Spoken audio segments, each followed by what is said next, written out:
Critical patriot देखने वाले सब दोस्तों को खुशामदीद, स्वागत। आज मेरे साथ अमेरिका से शरीक गुफ्तगू हैं डॉक्टर ऋषि भारद्वाज जी। आपने सही सुना, ऋषि भारद्वाज जो हैं अब पीएचडी मुकम्मल कर चुके हैं, अब वो डॉक्टर हो गए हैं। ऋषि, कैसा लग रहा है डॉक्टर आपके नाम का हिस्सा हो गया है? जी, thank you so much and it feels great.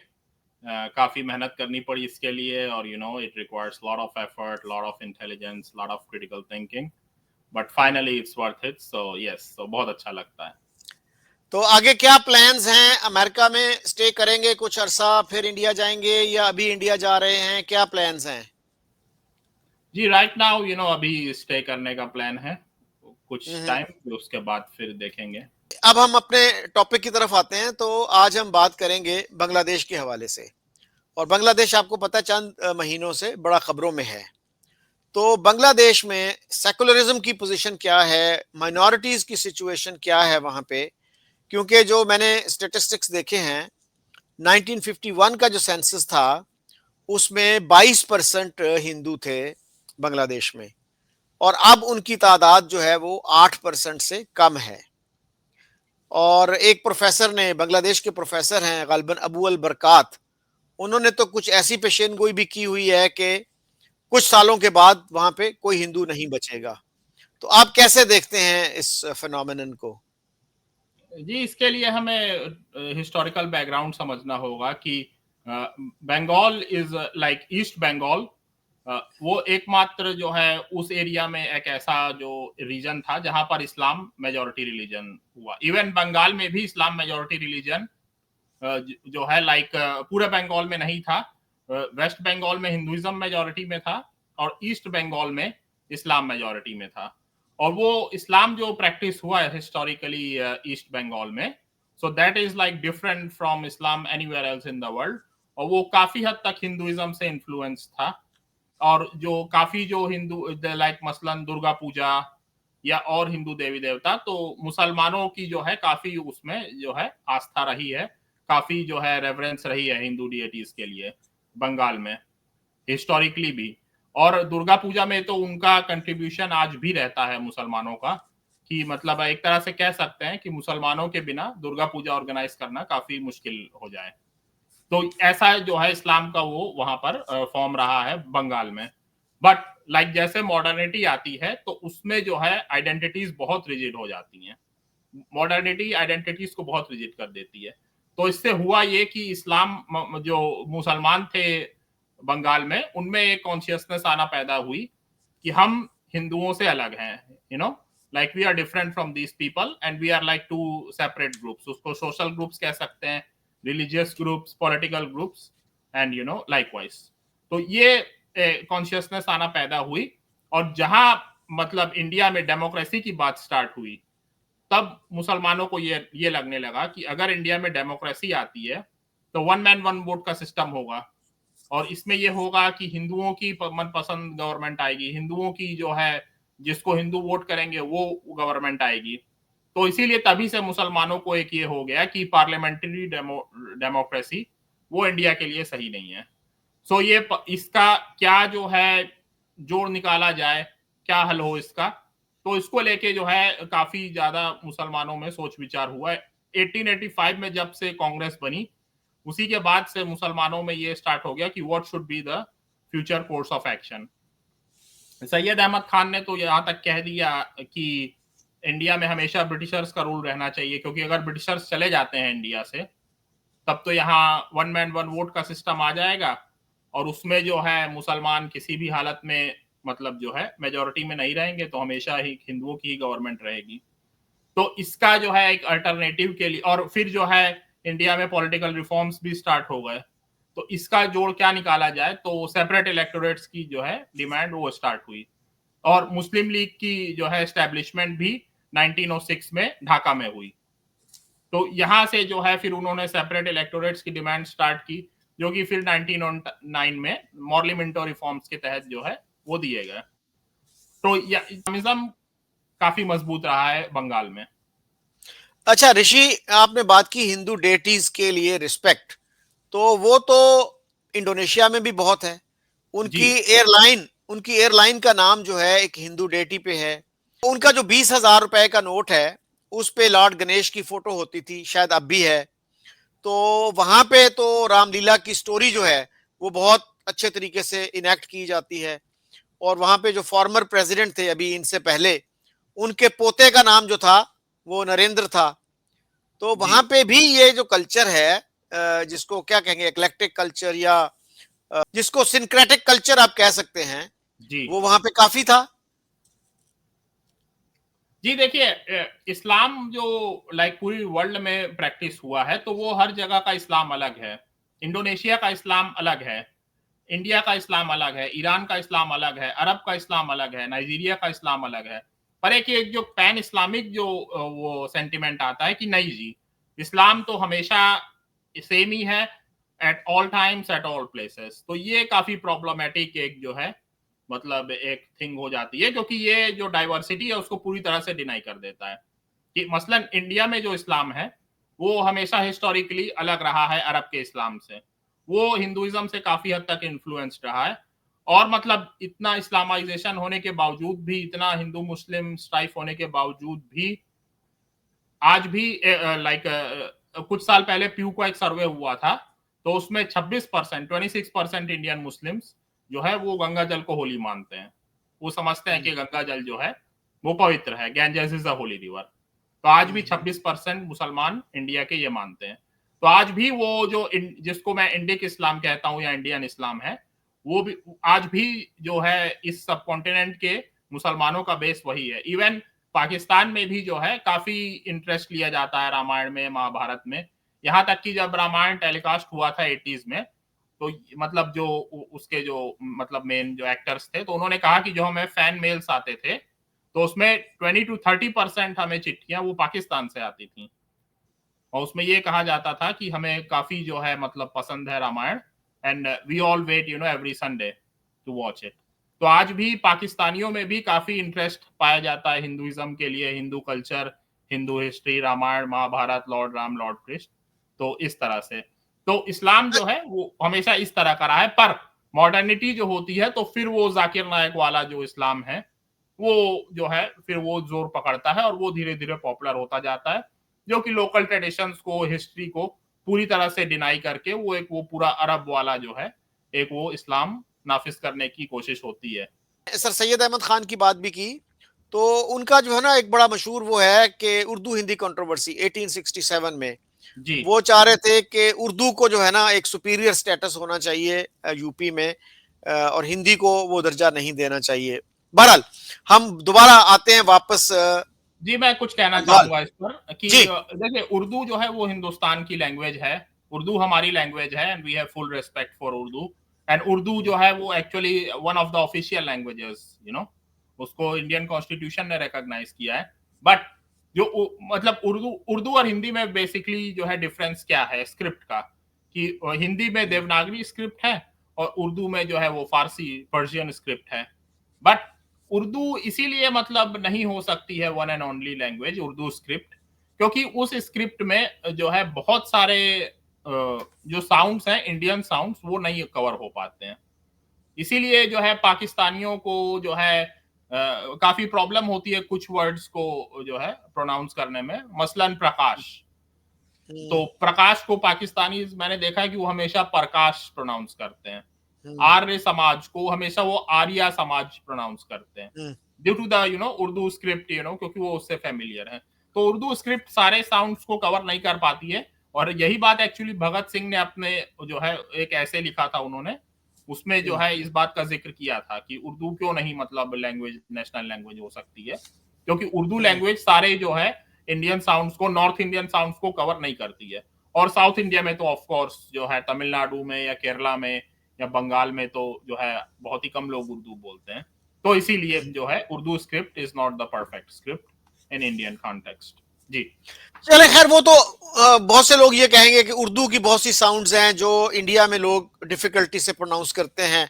बहुत सारे जी लोग जिंदगी को जिंदगी कहते हैं, जी वीजा को वीजा कहते हैं। एनी हाउ, जी तो हम वापस आते हैं बांग्लादेश की तरफ।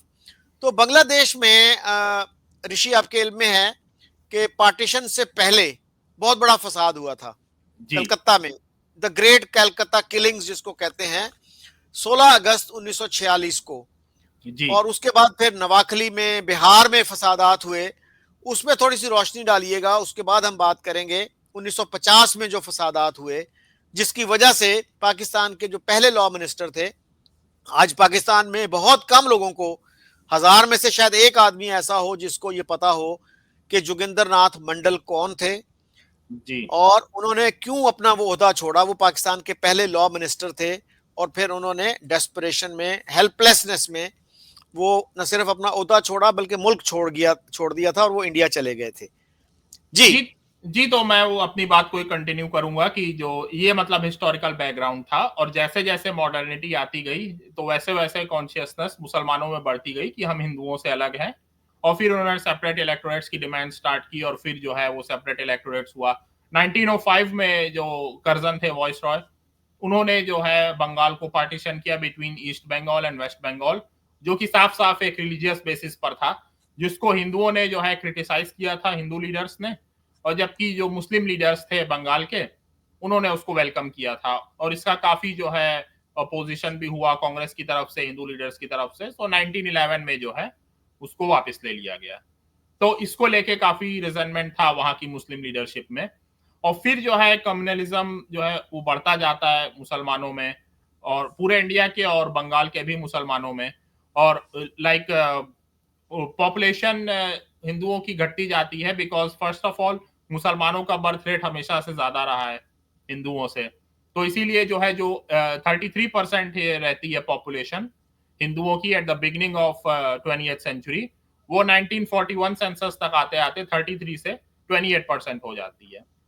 और फिर जो है वहां पर लाइक 1946 तक आते आते काफी विशियस हो जाता है कम्युनल एटमॉस्फेयर।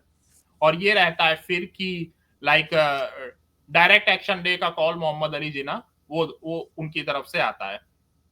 तो इसका सबसे बड़ा जो है इम्पैक्ट बंगाल में होता है, कलकत्ता में, जिसमें 16 अगस्त को 1946 को दंगे भड़क जाते हैं, और जिसमें करीब 4 से 5 हजार लोगों की जान जाती है, हिंदू और मुसलमान दोनों। और काफी लोगों का मानना था, और खुद सोहरावर्दी ने बाद में एक्सेप्ट किया कि yes he was involved in the rights. और पूरी मुस्लिम लीग की जो है लीडरशिप बंगाल की एंड स्पेशली कलकत्ता की, वो इसमें शामिल थी।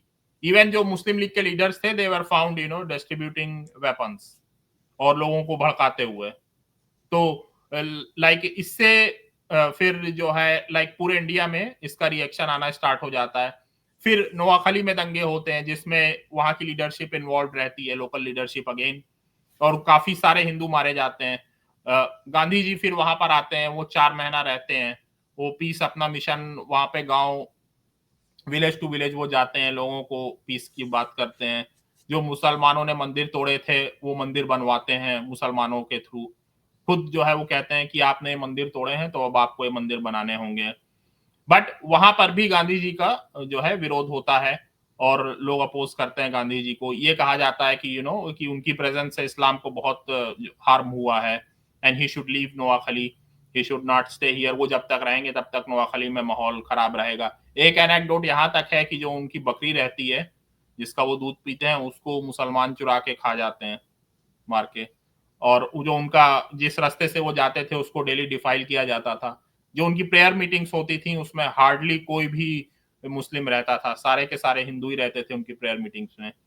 तो बाय मार्च गांधी जी को बिहार के मुस्लिम, जो कांग्रेस के मुस्लिम लीडर्स होते हैं, उनकी तरफ से खत आता है कि हमारे यहाँ सिचुएशन काफी खराब हो चुकी है, तो प्लीज आप इधर पे आइए। तो मार्च में फाइनली 4 महीने के बाद गांधी जी नोआखली छोड़ते हैं, और ये कहते हुए कि अगर जो है यहाँ पर फिर से दंगे हुए, so I will come back again, और फिर से मैं जो है वही करूंगा। तो वहां के मुस्लिम लीडर्स बोलते हैं कि नहीं नहीं जी, अब कुछ नहीं होगा ऐसे, और जो है यू शुड बी कन्विंस्ड कि अब यहाँ पीस होगी। बट गांधी जी जैसे ही नोआखली छोड़ के जाते हैं, फिर से वहां मतलब बहुत ही ज्यादा लेवल पे हिंदुओं का परसिक्यूशन स्टार्ट हो जाता है। और फाइनली फिर अप्रैल में गांधी जी भी हार मान लेते हैं, और गांधी जी को भी कहना पड़ता है नोआखली के हिंदुओं से कि आइदर लीव और perish. So Gandhi ji also gave up at the end कि कुछ नहीं हो सकता है अब। सो उन्होंने कहा कि अगर आप छोड़ दीजिए नोआखली और पेरिश। तो इससे जो है ये मतलब, और फिर ऑलमोस्ट उसका रिएक्शन बिहार में होता है, यूपी में होता है, और जिससे पार्टीशन इनएविटेबल हो जाता है। और ये सब में हमें शेख मुजीब की जो मतलब रोल था उसको भी देखना चाहिए कि Sheikh Mujib was an Islamist throughout and throughout, and he supported the partition of India, और कहा था कि मतलब मुस्लिम माइनॉरिटी का कोई फ्यूचर नहीं होगा एक हिंदू मेजोरिटी इंडिया में, इसीलिए पार्टीशन जरूरी है और पार्टीशन होना चाहिए। And he worked very hard for Muslim league and for in the crucial 1946 elections, उसमें उन्होंने काफी कैंपेन किया मुस्लिम लीग के लिए, साइकिल पे वो गांव के गांव जाते, वहां पर जो है वो कैंपेन करते मुस्लिम लीग के लिए। So he was an ardent supporter of two nation theory and partition of India. और फिर जो सिलहट में रेफरेंडम होता है उसमें भी जो है शेख मुजीब वाज इन्वॉल्व, और वो मतलब कोशिश करते हैं कि सिलहट बांग्लादेश में सॉरी पाकिस्तान में आ जाए, एंड उसका रिजल्ट भी यही होता है। So Sheikh Mujib was an Islamist, he believed in two nation theory and he favored the partition of India, but उसके बाद फिर ये होता है क्योंकि मतलब Pakistan was envisioned as a democracy, कि वहां पर एक डेमोक्रेसी होगी, वन मैन वन वोट का सिस्टम होगा जहां पर मुसलमान मेजोरिटी में होंगे। सो मुसलमान अपनी मनपसंद सरकार चुन पाएंगे।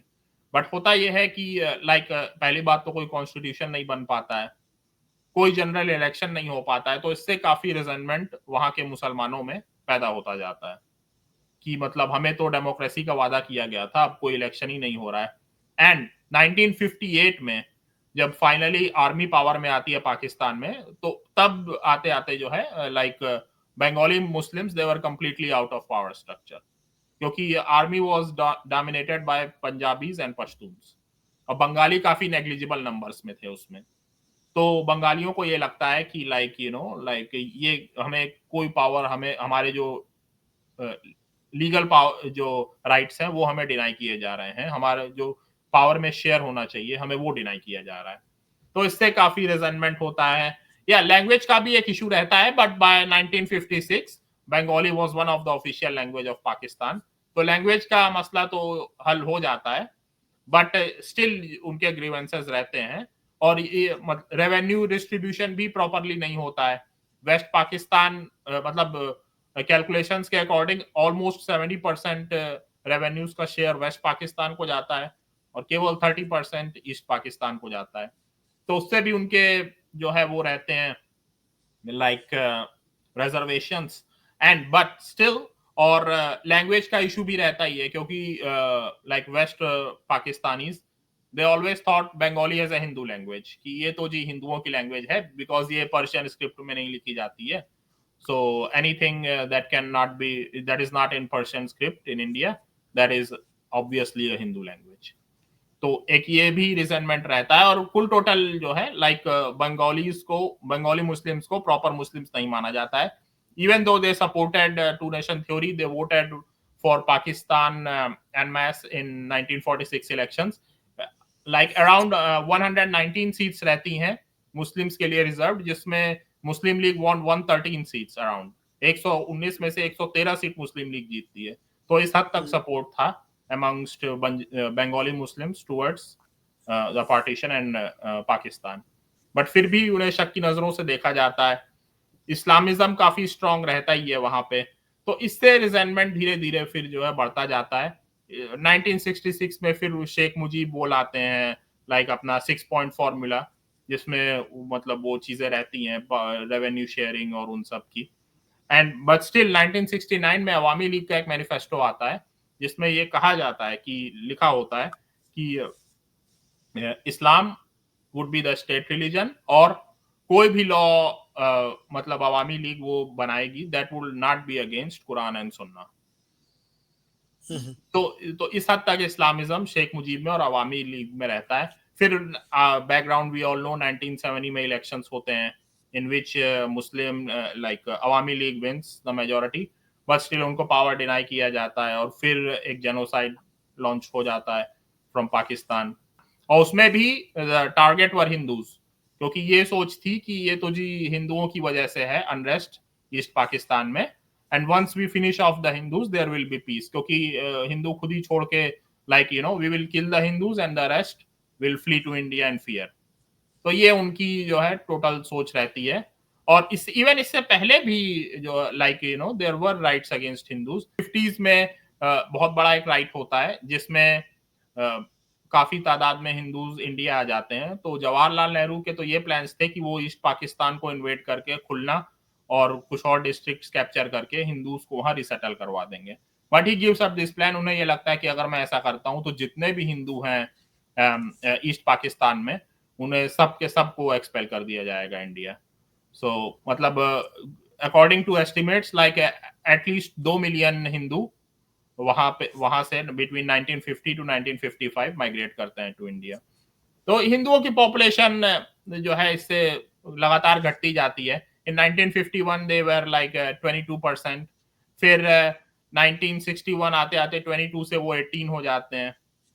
उसके बाद भी परसिक्यूशन जारी रहता है। फिर वो जेनोसाइड होता है 71 में, 10 मिलियन लोग इंडिया आ जाते हैं, majority of them again Hindus. Hindu औरतों का रेप होता है, हिंदुओं को जो है मतलब लाइक चेक कर करके लोगों को मारा जाता है। इसके खुद आई विटनेस अकाउंट्स हैं कि सरकमसिजन चेक करके अगर सरकमसाइज्ड होता था बंदा तो उसे छोड़ दिया जाता था, अनसरकमसाइज्ड होता था तो मार दिया जाता था। ये वहां पर हाल था। इसीलिए आरजे रमेल ने कहा कि the situation of Hindus in east Pakistan was like Jews in Nazi Poland. तो ये सिचुएशन हो जाती है। तो इससे और पॉपुलेशन हिंदुओं की कम हो जाती है। एंड फिर जो 71 के बाद सेंसस होती है उसमें हिंदुओं की पॉपुलेशन 18% से घट के अगेन 13.5% हो जाती है। तो इस पर जो है ये टोटल हिंदू परसिक्यूशन का बैकग्राउंड है। अच्छा, अभी जिन स्कॉलर का आपने रेफरेंस दिया वो मेरा ख्याल है कि जेनोसाइड पे बड़े एक एमिनेंट एक्सपर्ट समझे यस, जाते हैं। What is RJ his name? Ramel. Romel ji. RJ Ramel, and he died a hmm, few years ago. And he hmm. was one of the leading authorities on genocides and democides and those things. हमने briefly बात की 1950 में जो हिंदू मारे गए थे जी east Pakistan में। तो जोगिंदर नाथ मंडल जो पाकिस्तान के पहले लॉ मिनिस्टर थे, उन्होंने अपने लेटर ऑफ रेजिग्नेशन में काफी डिटेल से उनका जिक्र किया है और अपनी हेल्पलेसनेस का भी उन्होंने इजहार किया है कि वो फेडरल मिनिस्टर होते हुए भी हेल्पलेस थे और 10,000 हिंदू मारे गए। और उसके बाद इंडिया और पाकिस्तान की टेंशन बहुत बड़ी और फिर लियाकत नेहरू पैक्ट हुआ जी अप्रैल 1950 में, जिसमें दोनों मुल्कों ने ये प्रॉमिस किया, कमिटमेंट दी कि वो अपनी माइनॉरिटीज को इक्वल राइट्स देंगे, इक्वल प्रिविलेजेस देंगे। तो इसको कैसे देखते हैं आप? 1956 का जो कॉन्स्टिट्यूशन था पाकिस्तान का, उसमें भी एक तरह से डिस्क्रिमिनेशन थी नॉन मुस्लिम्स के खिलाफ के प्रेसिडेंट के लिए जरूरी जी था कि वो मुसलमान हो। जी 1973 का जो कॉन्स्टिट्यूशन आया उसमें इसको बढ़ाकर प्राइम मिनिस्टर तक एक्सटेंड कर दिया गया जी कि पाकिस्तान में वैसे तो कॉन्स्टिट्यूशन ये कहता है कि सब बराबर हैं, लेकिन 73 के कॉन्स्टिट्यूशन में ये कहा गया कि प्रेसिडेंट और प्राइम मिनिस्टर के लिए मुसलमान होना जरूरी है। जी तो कैसे देखते हैं आप इस सारी सूरत हाल को? जोगिंदर नाथ मंडल he became the first law minister of Pakistan, and he was actually the speaker of the Constituent Assembly, temporary speaker before Mr. Jinnah for I think a day or two. So ये मतलब level था। But it was just a nominal post. मतलब उन्हें कोई ज्यादा काम दिया नहीं गया actually as the law minister in the drafting of the constitution. और उन्हें लगने लगा कि लाइक और फिर जब ऑब्जेक्टिव रेजोल्यूशन इंट्रोड्यूस हुआ तो जितने भी हिंदू मेंबर्स थे पाकिस्तानी कॉन्स्टिट्यूएंट असेंबली के, I think pretty much all of them from Bengal, तो उन्होंने कहा कि this is the betrayal of the ideals. और जो मोहम्मद अली जिन्ना की अगस्त 11 वाली स्पीच थी उसका ये कंट्राडिक्शन में है। और मतलब तो उसी टाइम से ये कंट्रोवर्सी स्टार्ट हो गई थी। एंड 1950 में वो रिजाइन कर देते हैं फाइनली और वो कहते हैं east Pakistan has become a colony of west Pakistan. और यहां तक कहा कि Pakistan is a cursed land for Hindus, उनके रेजिग्नेशन लेटर में अगर आप पढ़ेंगे तो। सो वो जी। पूरी तरह से डिसइल्यूजनड होके he resigns and he comes back to India and he dies in the 60s, and pretty much he was unknown by that time when he dies. So yeah, like it's the sad story of Joginder Nath Mandal. Bangladesh की establishment के बाद क्या सूरत हाल रही कि शेख मुजीब जो है वो भी क्या रिलीजियस स्टेट की तरफ माइल हो गए थे? कहते हैं कि 1973 में उन्होंने भी रेसिटेशन ऑफ द कुरान और इस तरह की जो चीजें थी वो रेडियो पे, टीवी पे शुरू कर दी थी। देखिए, Bangladesh was founded as a secular democracy, और जी। काफी लोगों को उम्मीदें थी, स्पेशली इन इंडिया, कि ये मतलब कंट्री, ये पाकिस्तान का जो है लाइक एंटीडोट बनेगा, जहां पर सारे रिलीजन्स इक्वल होंगे और कोई स्टेट रिलीजन नहीं होगा। एंड इंडीड यही हुआ कि जो कॉन्स्टिट्यूशन था बांग्लादेश का, विच केम इन विच वाज एनफोर्स्ड इन 1972, उसमें कोई स्टेट रिलीजन नहीं था, and secularism was defined as one of the four guiding principles of Bangladesh. And Sheikh Mujib ने लाइक रिसाइटेशन और वो सब चीज, रिलीजियस रिसाइटेशन ऑन रेडियो, वो सब पूरी तरह से बैन रखा था। And Bangladesh was a secular country Indeed. But हुआ ये कि शेख मुजीब रियलाइज्ड कि किस हद तक इस्लामिज्म प्रेवलेंट है लोगों में, और like people want Islamism in their lives and indeed in the public policy। और फिर उसका ये हुआ कि he started accommodating religious right wing and religious fundamentalist। तो like 1973-74 तक आते आते, and also Bangladesh started opening to other Muslim countries।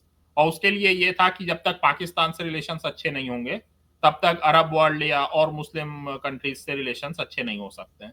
So Bangladesh started closing up to Pakistan also, and this is one of the reasons actually कि India did not push hard कि जो war criminals थे उन्हें सजा दी जाए।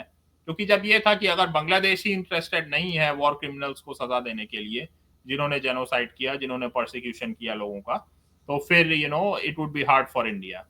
और बांग्लादेश की ये स्ट्रेटेजी थी कि पाकिस्तान से अच्छे रिलेशंस बनाए जाएं।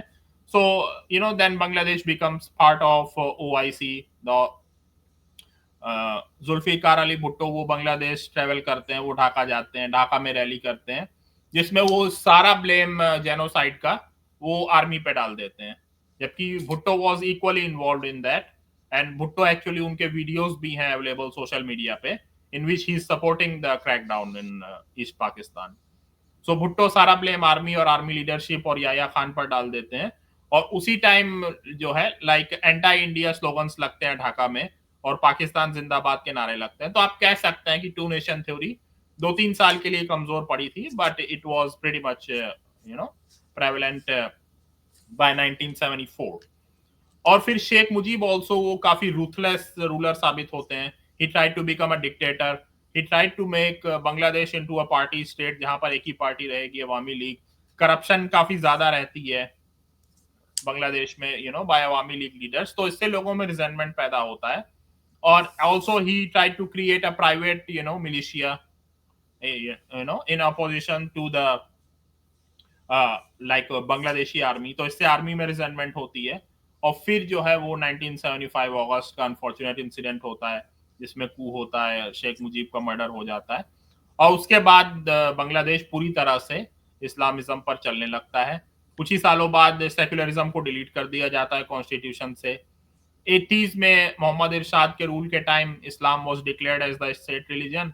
और इवन इसके पहले भी जो है around 1974 recitation Sheikh Mujib start करवा देते हैं कुरान का ऑन रेडियो, और मदरसों की फंडिंग ड्रास्टिकली जो है वो बढ़ा दी जाती है। तो इवन शेख मुजीब के टाइम में भी he started accommodating religious extremist. But after that Sheikh Mujib के बाद तो इस्लामिज्म पूरे जोर शोर से लाइक इन्फोर्स किया जाता है बांग्लादेश में। 80s में मोहम्मद इरशाद वो इस्लाम को स्टेट रिलीजन डिक्लेयर करते हैं, वो इस्लामिक एजुकेशन को कंपलसरी करते हैं स्कूलों में। और तब से लेके अब तक जो है like we can see Sheikh Hasina के लाइक रूल में कुछ हद तक था हिंदूज का रिप्रेजेंटेशन पार्लियामेंट में, कुछ हद तक फ्रीडम लाइक हिंदूज को थी, इक्वालिटी थी, but political power था। but after since the departure of Sheikh Hasina, Hindus are completely out of the power structure in Bangladesh, and हिंदुओं की पॉपुलेशन लगातार घटती जा रही है। from 22% in 1951, now they are less than 8%, and according to a study by Professor Abul बरकात of Dhaka university, 30 साल में वहां कोई भी हिंदू नहीं बचेगा जिंदा, because from 1960s to 2013 I guess उन्होंने एक कैलकुलेशन किया है कि 1 करोड़ से ज्यादा हिंदू बांग्लादेश से इंडिया माइग्रेट कर चुके हैं. So the situation is very dire in Bangladesh. और इवन जो कॉन्स्टिट्यूशन है उसको लेके भी काफी लोगों में रिजर्वेशंस हैं कि ये कॉन्स्टिट्यूशन तो सेक्युलर कॉन्स्टिट्यूशन है, it is not based on Islam.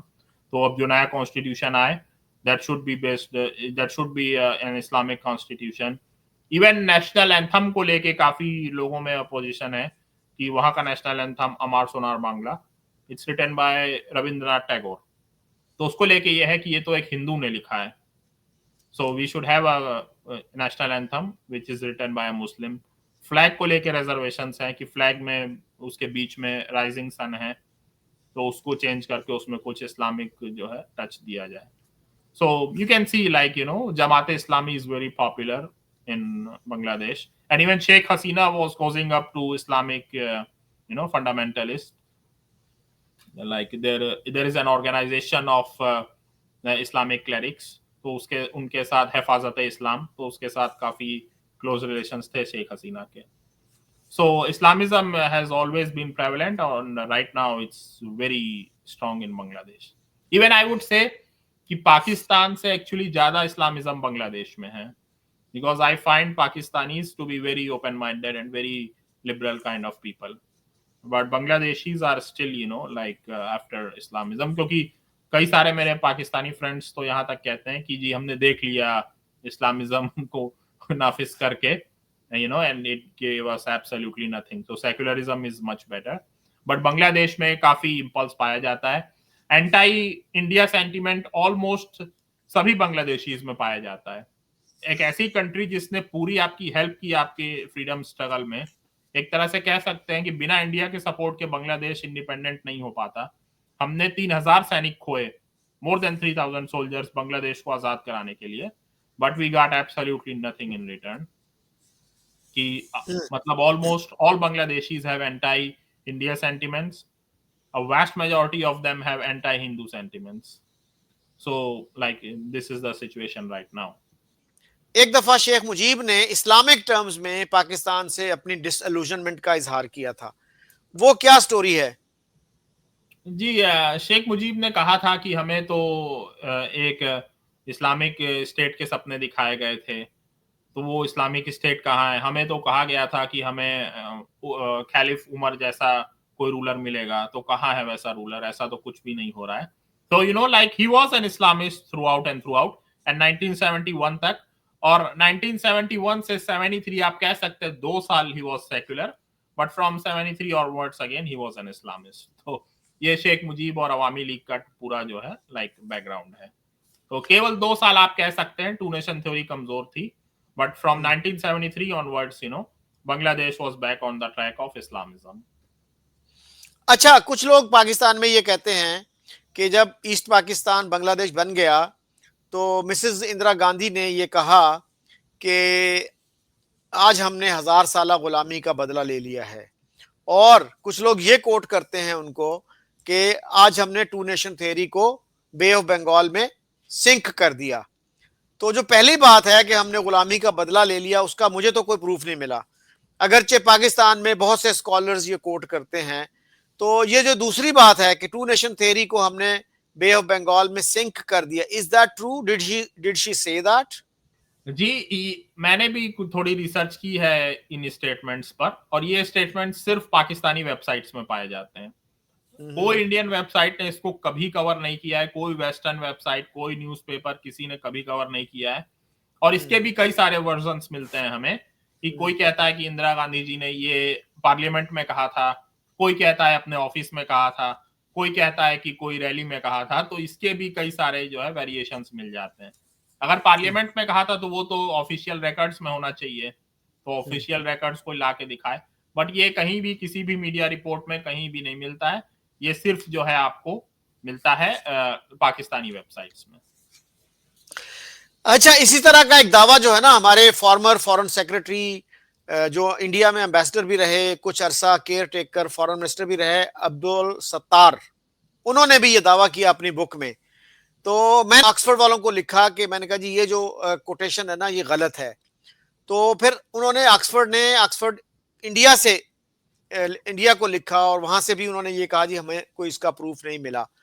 तो अब्दुल सत्तार साहब ने कहा कि मैं अगले एडिशन में फिर इसको निकाल दूंगा, लेकिन अगले एडिशन में भी वो बात उसी तरह मौजूद है।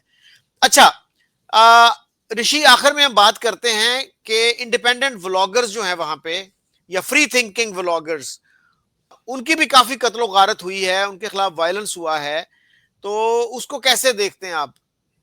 जी, जैसा कि मैंने कहा कि freedom of speech and expression Bangladesh में काफी रेस्ट्रिक्टेड है, and especially like even Muslims are scared to criticize anything openly, तो हिंदूज की तो आप बात ही भूल जाइए।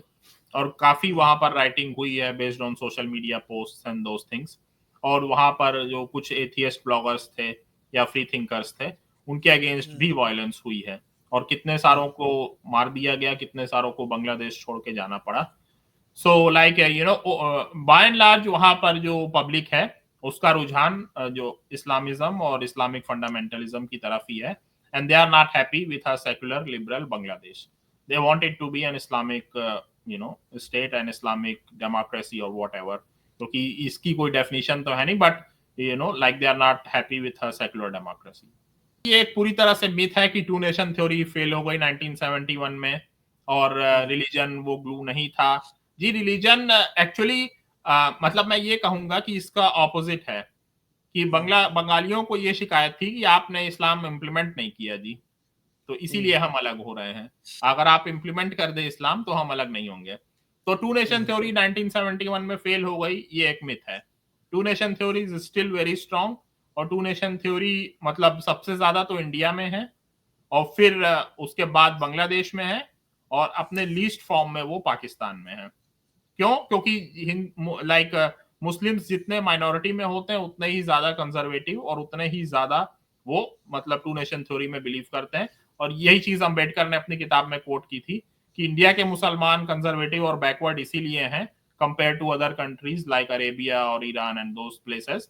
इसलिए हैं क्योंकि लाइक वो एक कॉन्फ्लिक्ट में है हिंदू से, जो कि सोशल है, पॉलिटिकल है, इकोनॉमिक है, and that covers every field of life. तो इसीलिए तो two nation theory is still alive and kicking. Rishi, आपने ये कहा कि two nation theory is alive and kicking, तो बहुत से पाकिस्तानी आपकी ये बात सुन के बड़े खुश होंगे। वो कहेंगे जी देखें, हमारी जो स्टेट का जो है फाउंडेशनल प्रिंसिपल, उसको एक इंडियन इंटेलेक्चुअल ने इतने खुले दिल से मान लिया है, और इंडिया में तो शायद ही कोई बंदा हो ऐसा जो टू नेशन थ्योरी को सपोर्ट करे या उसको अलाइव एंड किकिंग कहे। तो आप कैसे इस नतीजे पे पहुंचे? और आप ये कह रहे हैं कि इंडिया के जो मुसलमान हैं वो टू नेशन थ्योरी की एक जिंदा मिसाल है। भाई, वो इंडियन नेशन का हिस्सा नहीं है क्या? एक जी इंडियन बिल्कुल। मुसलमान एक इंडियन मुसलमान अगर जाता है इंग्लैंड, अमेरिका, फ्रांस, वहां उससे पूछते हैं कि भाई आपकी नेशनैलिटी क्या है, तो वो ये तो नहीं कहता कि मैं मुसलमान हूं, वो कहता मैं इंडियन हूं। तो फिर टू नेशन थ्योरी कहां है? जी देखिए, हम करोड़ों लोगों की बात कर रहे हैं, हम 20 करोड़ से ज्यादा लोगों की बात कर रहे हैं, तो मैं सबके लिए नहीं कहूंगा कि all of them are like this. उसमें काफी पेट्रियोटिक इंडियंस भी हैं, पेट्रियोटिक मुस्लिम्स भी हैं, जो कि सेकुलर हैं, जो कि लिबरल हैं, जो कि इंडियन कॉन्स्टिट्यूशन में बिलीव करते हैं, जो कि इंडियन एथोस में बिलीव करते हैं।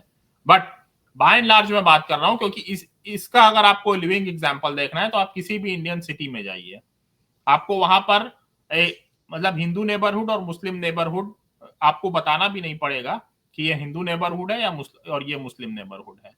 इतना वास्ट डिफरेंस होता है, आप देख के ही समझ जाएंगे, तो आपको ये लगेगा कि अरे ये तो मैं कोई दूसरी कंट्री में आ गया हूँ। So this is the example of two nation theory, कि मतलब मसलन कि इवन लैंग्वेज का ही देख लीजिए, आपको उर्दू साइन बोर्ड्स की भरमार मिल जाएगी मुस्लिम इलाकों में, तो आपको जो अपीयरेंस है, जो कपड़े हैं वो डिफरेंट मिल जाएंगे। आप जो है औरतें बुरके में नजर आएंगी, मर्द टोपी और वो उस टाइप की वो लुंगी पहन के नजर आएंगे, तो वो आपको देखने से ही पता चल जाएगा। तो देखिए जो वेरिएशन आपको मीट की दुकानें, आपको बकरा टंगा हुआ, मुर्गा टंगा हुआ दिख जाएगा, तो आप समझ जाएंगे कि ये मुस्लिम नेबरहुड है। तो देखिए जो अगर डाइवर्सिटी होती है वो किसी मुल्क के अगर दो इलाकों में हो, मसलन तमिलनाडु में और पंजाब में हो, या बंगाल में गुजरात में डाइवर्सिटी हो, तो वो डाइवर्सिटी होती है। बट अगर किसी शहर के दो मोहल्लों में, दो नेबरहुड्स में इतना ज्यादा फर्क होता है, तो ये डाइवर्सिटी नहीं है, ये एक पॉलिटिकल स्टेटमेंट है। पॉलिटिकल स्टेटमेंट है, और वो ये है yes, we live in this country, but we have nothing to do with its people, we have nothing to do with its laws, we have nothing to do with its land, with its languages, with its history, with its culture, and most importantly, with its government, with the constitution. तो ये तो जब आप शरीयत को ऊपर रखते हैं कॉन्स्टिट्यूशन से, आप कहते हैं कि शरीयत में आप कोई मदाखलत बर्दाश्त नहीं करेंगे और शरीयत वो सुपीरियर है, कॉन्स्टिट्यूशन उसके बाद आता है अगर कोई गुंजाइश है तो ये दिखाता है कि यू आर नॉट, आप पूरी तरह से अलाइंड नहीं है जो कॉन्स्टिट्यूशनल वैल्यूज हैं उसके प्रति। और इवन आज भी आप सर्वे करके देख लीजिए किसी भी इंडियन शहर में, और आप 1000 मुसलमानों से पूछ लीजिए कि कॉन्स्टिट्यूशन पहले है या शरीयत, तो आपको जो है आप भी कन्विंस हो जाएंगे। तो अगर किसी हिंदू से, 1000 हिंदुओं से पूछा जाए कि सनातन धर्म ऊपर है, मनुस्मृति ऊपर है या कॉन्स्टिट्यूशन, तो क्या जवाब होगा उनका?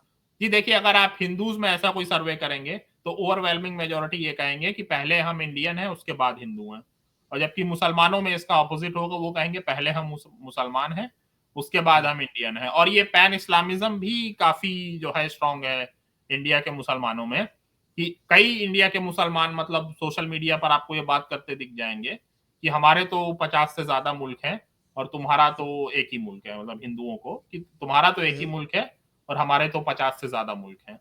तो ये एक पैन इस्लामिज्म भी आपको काफी हद तक इंडिया के मुसलमानों में देखने को मिल जाता है, और ये कोई आज का नहीं है, ये खिलाफत मूवमेंट से चला आ रहा है।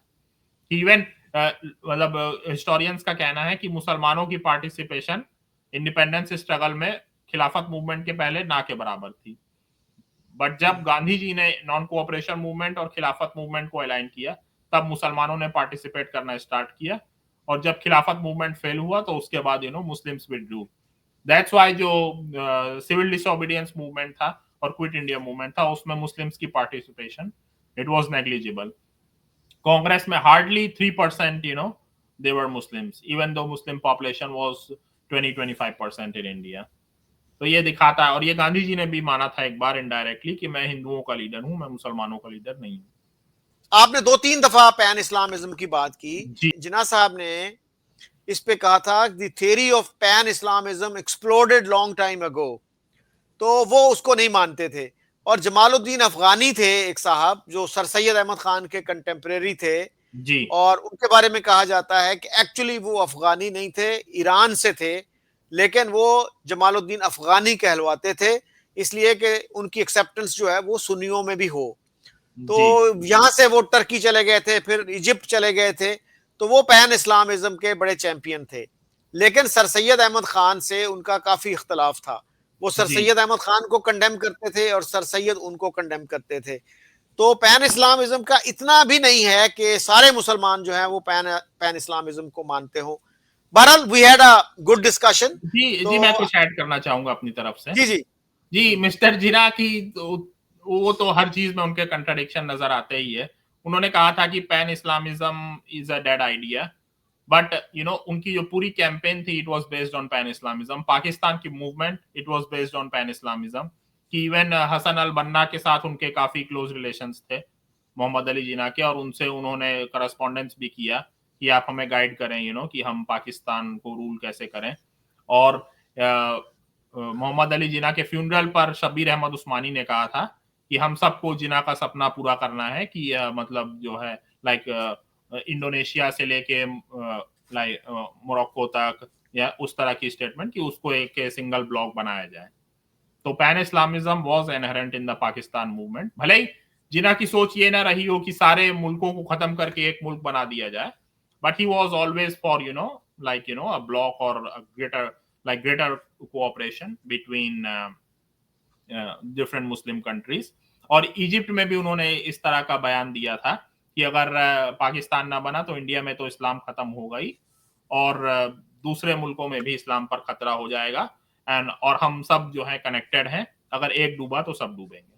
तो दिस इज उन्होंने कहा था उन्होंने हिंदू इंपीरियलिज्म के खतरे की तरफ निशानदेही भी की थी। अच्छा ऋषिक, बहुत से लोग जो है ना हसन अल बन्ना और जिना साहब की जो कॉरेस्पॉन्डेंस है उस पर भी सवाल उठाते हैं कि वो इतना कोई एस्टेब्लिश्ड फैक्ट नहीं है। बहरहाल हमने काफी चीजें कवर की, और अगर कोई हमारे व्यूअर जो हैं अपोजिंग व्यू देना चाहें तो ही और शी इज वेलकम। सो जी thank you Rishi. Thank you.